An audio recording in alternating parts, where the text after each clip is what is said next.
Welcome to your best bet Super Bowl week.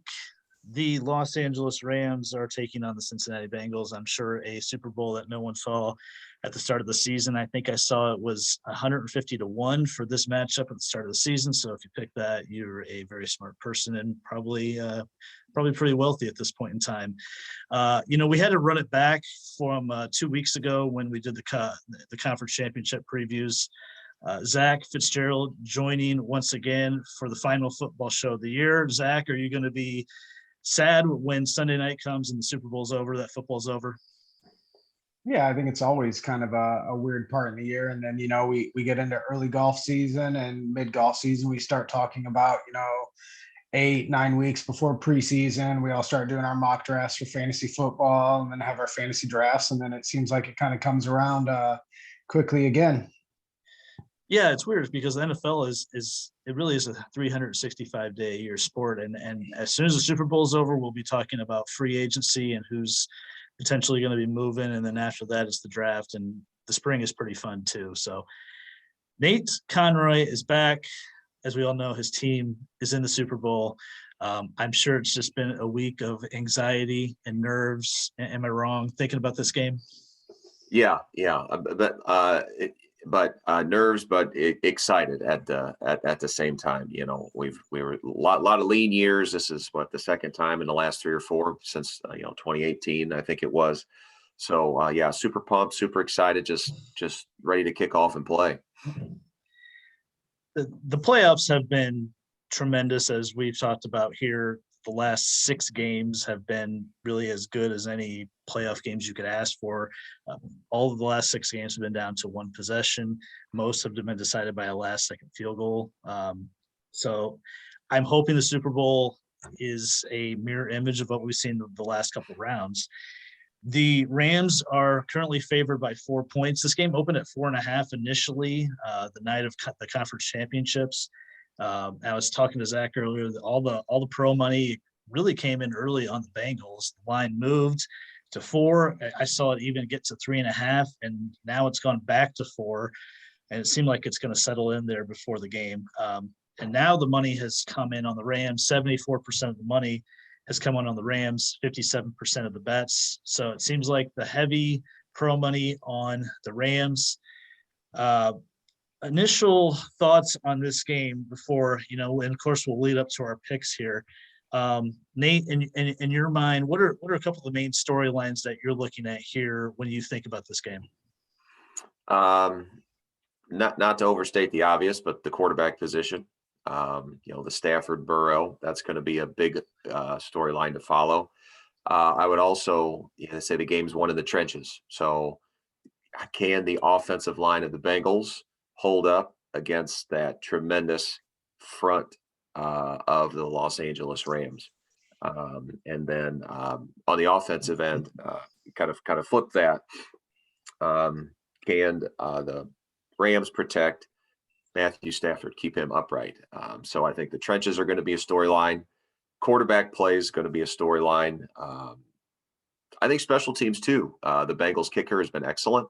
The Rams special teams is very good as well. So I think that would be a special teams play to watch. Could have an impact in the final outcome too. Zach, what are you looking for? What are you watching in this game?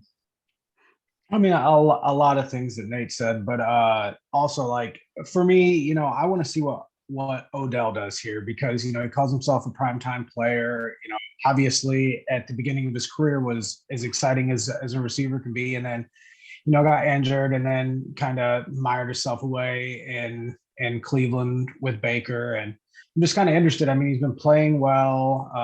Can this game, a good game for him, propel him back into the superstardom? Also, I kind of like the matchup between Chase and Ramsey. That should be pretty interesting. I think they're both excited about it. I've read a couple of things that they have the utmost respect for each other, but, are excited. And then also, on the defensive end, I'm interested to see how much of a wrecking ball Aaron Donald can be, and can he potentially win a Super Bowl MVP? So those are some other things that I'm kind of interested about. I really played up in the second part of this podcast with Rich, I really played up the angle of Donald at plus 1,600 for MVP as a really amazing bet. And you talk about a guy that's, I think if Rams win the Super Bowl, Donald wins MVP. You're talking about maybe one of the three greatest defensive players in the last 40 years. I put him up there with LT and Reggie White. I think pretty much universally people would agree Lawrence Taylor might be the greatest defensive player ever. But Aaron Donald is building a resume, and we'll see at 29 where he goes and how this game goes. But it's an interesting thought. I think both you guys made great points. The offensive line, defensive line could really be the key to this game. We all know about the Bengals' troubles just blocking in the playoffs with the Titans game. Giving up as many sacks as they have. The Rams have an excellent defensive line anchored by Donald, Von Miller. My boy Leonard Floyd. He's even, he's had a couple nice years with the Rams. Their pressure rate was second in the NFL this year. It's really on paper a really bad matchup for the Bengals offensive line.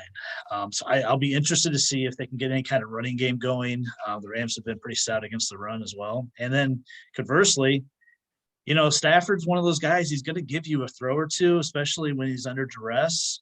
We saw it in the Niners game when, they were in trouble in that game, and he throws a ball down the center of the field. And I know I could have caught that pass. I could have intercepted that, but and I forget the Niners safety name, but it was about as easy as a pick as you could have. And he drops that ball, and the game kind of swung on that play. So my point is Stafford, he will give you a throw or two, especially when he's under duress. I want to see if Trey Hendrickson can provide some pressure. The Bengals defense this year, especially in the playoffs, has been better than everyone had, I think, thought they could be.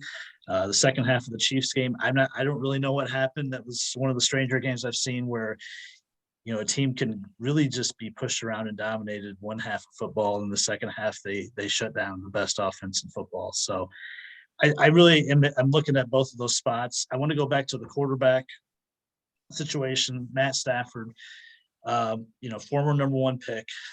He's really just been a stat stuffer for quite a while, for most of his career on a bad team in Detroit. Here he is at 34 years old. I think he turned 34 this week, and he's had a great season. What does this mean for him to potentially win a Super Bowl? How is this legacy defining for a player like this, Zach? Yeah, for sure. He's been mired in Detroit. I've always thought he was a very talented quarterback, if not one of the more talented quarterbacks in the league. But, we've seen with people like Sanders and Calvin Johnson, who have retired early from that organization, that there's obviously something dysfunctional going on there. So to see him go to an organization like the Rams, who have given up so much draft capital to put together a team that can win a Super Bowl, it's nice to see him in a position like that. And, we're talking about two number one picks that are playing in the Super Bowl against each other for the second time ever, the first being Manning and Newton. I believe that I read another stat that Burrow is the quickest to get to the Super Bowl as the number one pick, and Stafford is the longest to get to the Super Bowl as the number one pick. So I think that's a pretty cool storyline as well. One of these two guys is going to put their legacy on a totally different pedestal. And for somebody like Burrow, he could really propel himself into like the Mahomes category. And for Stafford, it could really excel the way that people think about him.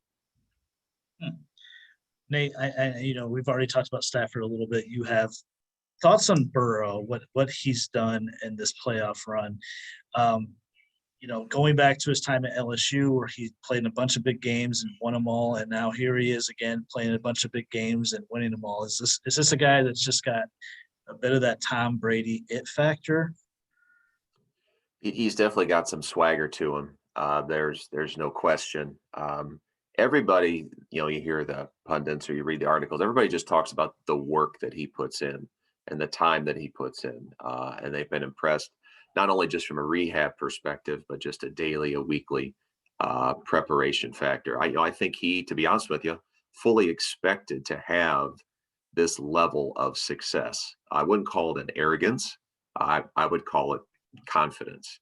And I think it's well deserved and it's well earned. And if he would go on to win this Super Bowl, cementing his legacy as one of the I'll say strongest second year quarterbacks maybe ever to have this much success very early on. I think your Mahomes esque comparison was a very apt one. In the preseason, we did division shows. We did a division preview for all 8 divisions. Don't go back and listen to what I said about the Bengals. I pretty much trashed them. I said Burrow's rushing back. I don't think he's ready.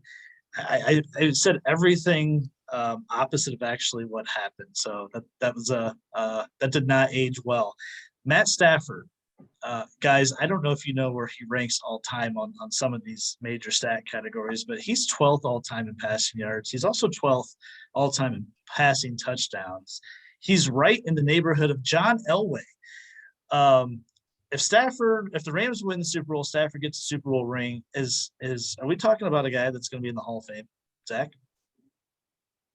We're talking about a guy that's now in the conversation to be in the Hall of Fame, and a guy that I think deserves to be in the Hall of Fame, but he's going to have maybe another year of postseason success for it to be a lock. But yeah, Super Bowl probably gets him in, yes. But I think to be a lock, he would need another year of success.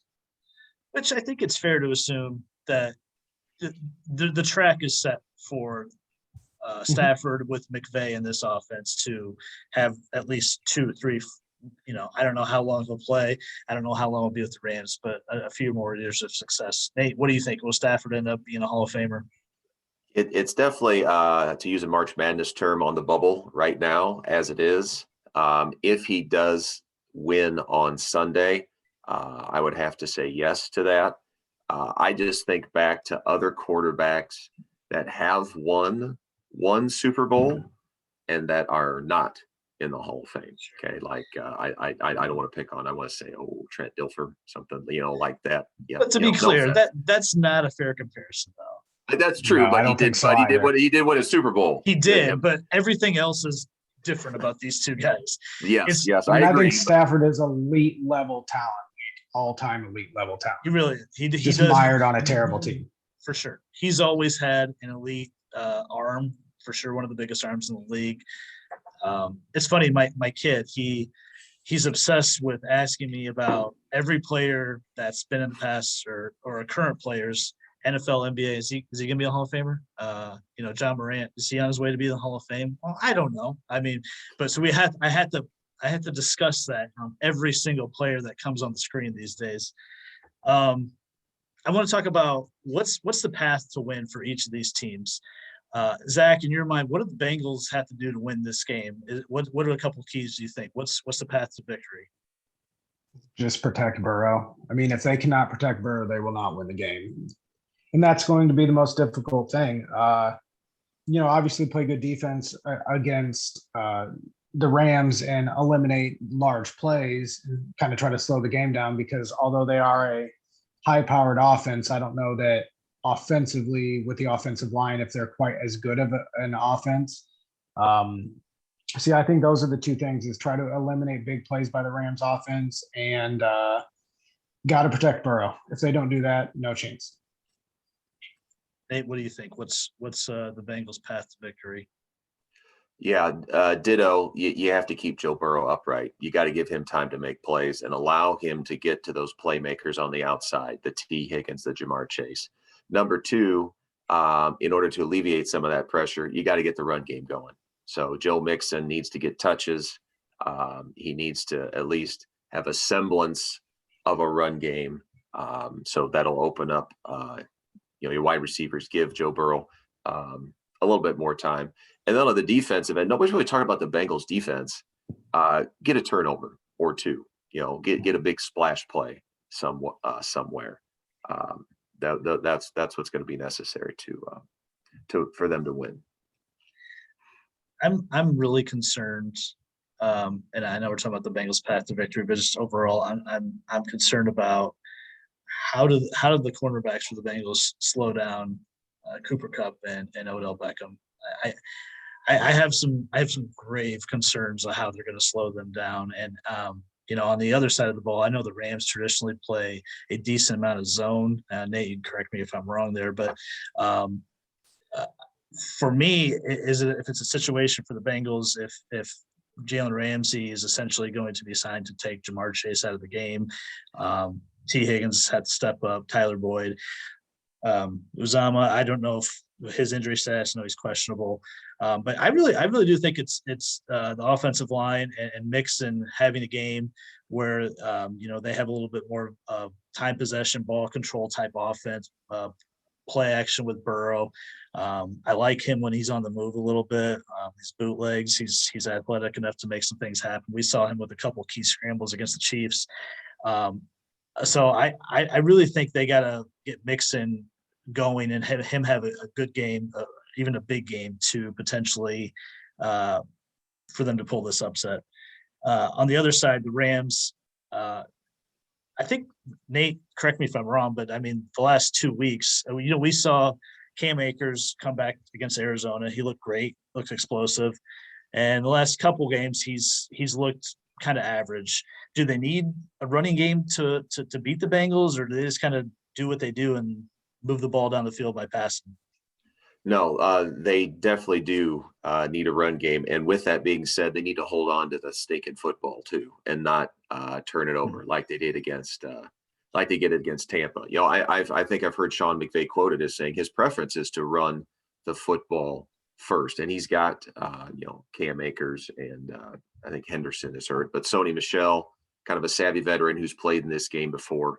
If they can establish the run game, that's just going to further open up Kupp and Jefferson and Odell and Tyler Higbee. So yeah, I think his preference would be to run the football and just tire that defense from the Bengals out. Because that the Bengals defense is not a group that I have a lot of faith in stopping the Rams consistently. Zach, your take on the Rams, their path to victory? I mean, I think if the Rams play defensively to their capabilities, that is their path to victory. I think the offense for them is more than likely going to play its role. The defense just needs to play to the Hall of Fame players that they have on. I mean, a team that has Von Miller, that has Aaron Donald, that has Leonard Floyd on the D line. That's a team that's going to create really, really big problems for the defensive line. I just think if they play to their potential, they are certainly in the driver's seat to win this game. Who's going to surprise in this game, or who could be a surprise player that we're not talking about? We're talking about the Cooper Kupps, talking about the Jamar Chases of the world. Is there a guy that you guys got on your radar that could really impact this game and swing it one way or the other? Zach? I mean, I think you mentioned T. Higgins already, and since they're obviously going to double Chase a little bit, or Ramsey's going to be on him, and they're probably going to roll cover over the top, that Higgins, and then on the opposite end, obviously Jefferson. I mean, there's going to be so much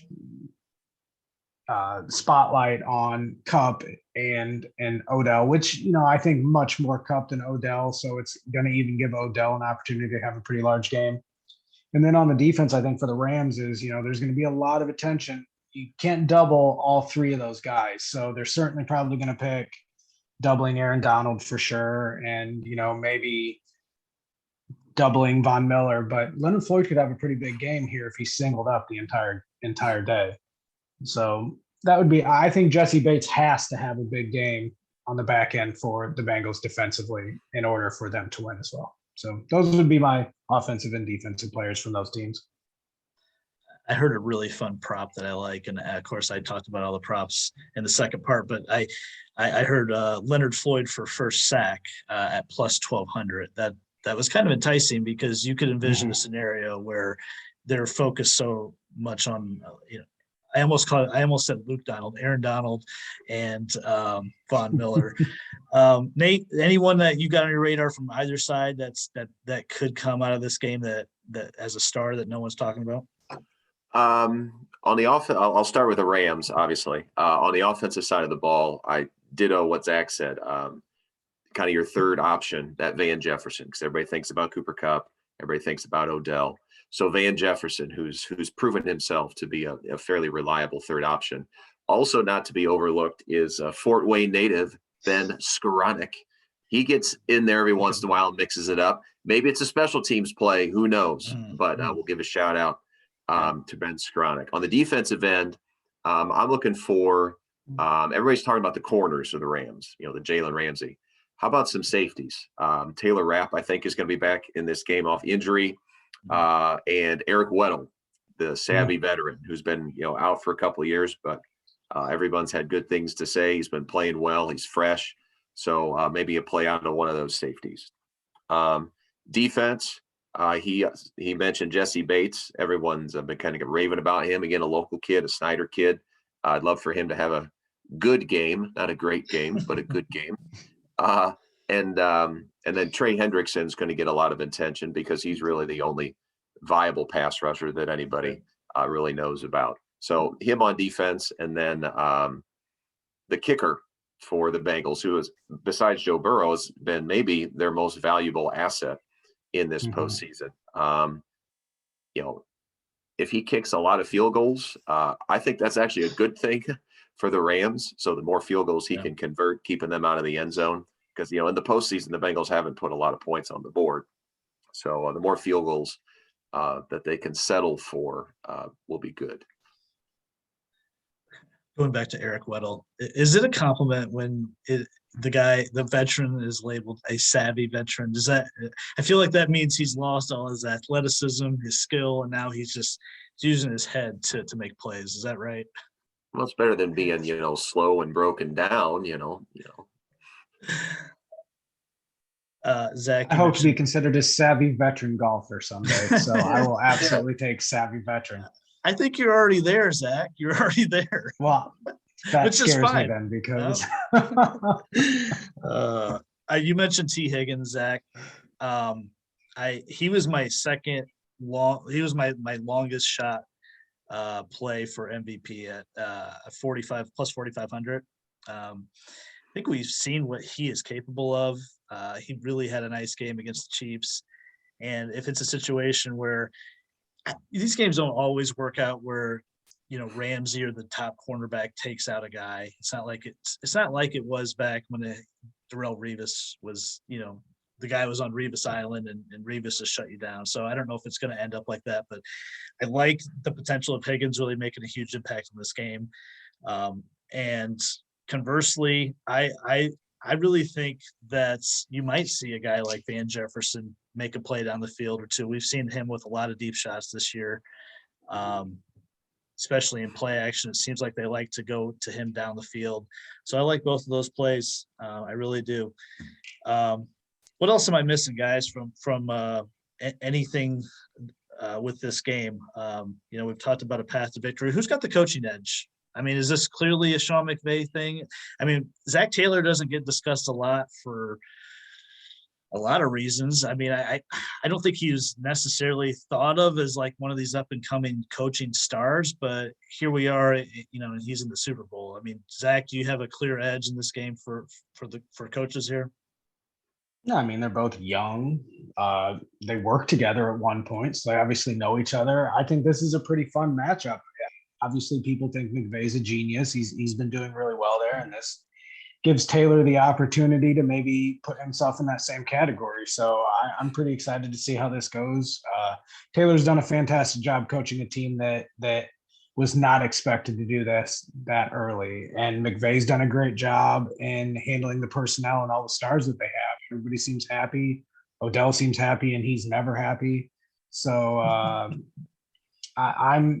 guess I'm interested to see kind of how this goes. And it really, I mean, for both people, it's going to make their legacy better. Nate, I'm interested to hear your take on this with Sean McVay. A guy like me, a Bears fan I've just been suffering through coaching misery for a while. There's a certain sort of jealousy that I think about when I think about a guy like Sean McVay, where you might have your coach for the next 15, 20 years and he's a star. I'm interested in your perspective of McVay, though, living with him the last few years and really coming off a Niners game where I don't, it really wasn't his best coaching performance. I don't know if you could debate that really, right?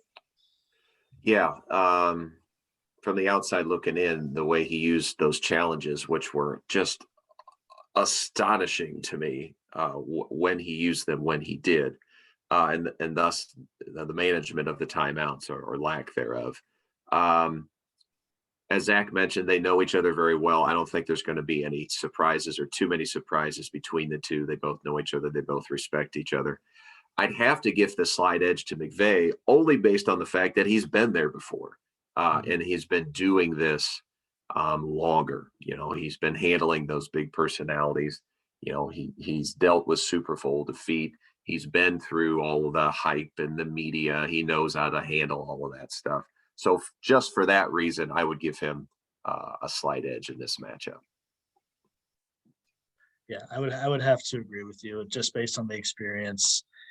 And I think that can serve you well. There's going to be jitters in this game, and at least McVay has experienced that. He's gone against the best in Belichick a few years ago.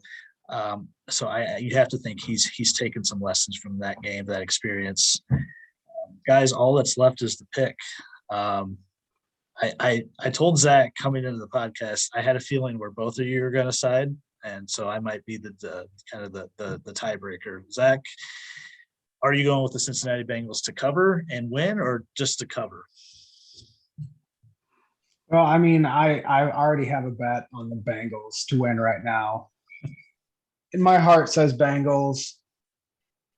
But if I had to bet the house, I would bet the Rams. And it's hard for me to say that. I mean, I would like the Bengals to win personally, but it's hard to think that the Bengals offensive line is going to be able to stand. And I did bet the over with that bet as well. And you and I were talking, and you were talking about the under, and I really could see Burrow having issues. I think it's going to go one or two ways. It's going to be a big shootout, or I think the Bengals are going to get trounced. Nate, are the Rams going to be Super Bowl champions Sunday night? Yes, they are. I actually feel, and this is weird for me to say, I was actually more confident with them beating the 49ers than I am in this game, just because it's an unknown. Like, the 49ers so well. These guys you never play, so there's a lot of unknown. There's a lot of variables with that. As you mentioned in that previous podcast, championship weekend, this Bengals group has just kind of by the skin of their teeth, every game have found a way to get it done. Perfect example in that AFC championship game. Is this team of destiny? And if they would go on to win and beat the Rams, I would feel a lot better than I did 3 years ago when the Patriots won and beat the Rams. So all things considered, it wouldn't be the worst thing in the world. But I am going to pick the Rams to win outright. And I will pick them to cover that 4-point spread. If you made me pick a score, I don't really see the Bengals being able to stop the Rams consistently. So I'm going to go Rams 30 and the Bengals 23. I like the neighborhood of that score. I have two parallels here. I have one, this Rams team feels a little bit like the 2017, 2018 Golden State Warriors a little bit when they had Kevin Durant and they just loaded up. And, with I was telling you guys before we went live that I was looking at all their acquisitions and all their traded number one draft picks that they don't care about the next few years. But I mean, I appreciate what they did. They went all in 100%, started in 2019, starting with the Jalen Ramsey acquisition. There's a bunch of other stuff that happened in between, and basically leading up to the Matt Stafford trade in the offseason, picking up Odell midseason, even acquisitions like Sony Michel when Akers got hurt in preseason. So I love their aggressive mindset and everything they've done, and of course the Von Miller acquisition midseason too. So I I've equated them to like a loaded NBA team all year that has able to be able to flip the switch.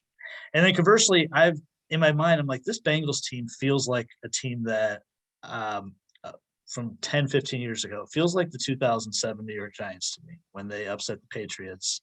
The Patriots had the undefeated season. Now, let's be clear. Joe Burrow and Eli Manning are different quarterbacks, but the runs are similar to me in that there's a little bit of a Cinderella feeling.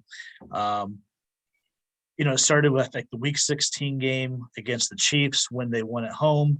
You're like, okay, well, the Giants had a similar game the last regular season week against the Patriots that year where they lost, but they gave them a run for the money and almost ruined their undefeated season. And then they go to Green Bay. They win the NFC Championship game in a game no one thought they'd win. No one thought Eli would play well. So I think there's some interesting symmetry there. However, I think the Rams win this game. I think the Rams are too talented. I think they are they're just more experienced in a lot of ways. And I went position by position. I think they're better in almost every aspect except maybe safety. And if you want to call wide receiver a wash, I'd be fine with that. But I still think the Rams are a little bit better at receiver. I just think on both sides of the ball, they're nearly better at every position. And I just don't think the Bengals can overcome that. So I'm taking the Rams, and I'm going to lay the 4 as well. And they're going to win the Super Bowl Sunday night. And I think Aaron Donald is going to win MVP. So I like that Higgins bet at plus 4,500. I mean, that's an insane odds for a guy who has a legitimate chance. I mean, it may be 10, 15% chance that could ever hit, but I mean, sure. he should get a pretty big target share. Scores 2 touchdowns and they win by, say they win 24-17 and he scores 2 touchdowns. He's probably the MVP. Yeah. I love the bet. I'm going to make the bet as insurance. The other one that I like, guys, that I talked about with Rich, Jalen Ramsey is 100 to 1 MVP. That's pretty interesting. If you think about, say, in the second quarter, he gets a pick 6 and gets a couple pass deflections throughout the game, shuts down Chase, and then the fourth quarter, he gets a game-sealing interception. There's a path there. I mean, 100 to 1 it's kind of crazy for maybe the best cornerback in the league. I don't mind that either as a super long shot. Any final thoughts, boys, or are we good here? I can't wait. Like I said, let's just get started. Let's just play. It's been 2 weeks. We've analyzed it to death. Let's just get the ball in the air and see where the chips fall. I'm pumped. I'm excited.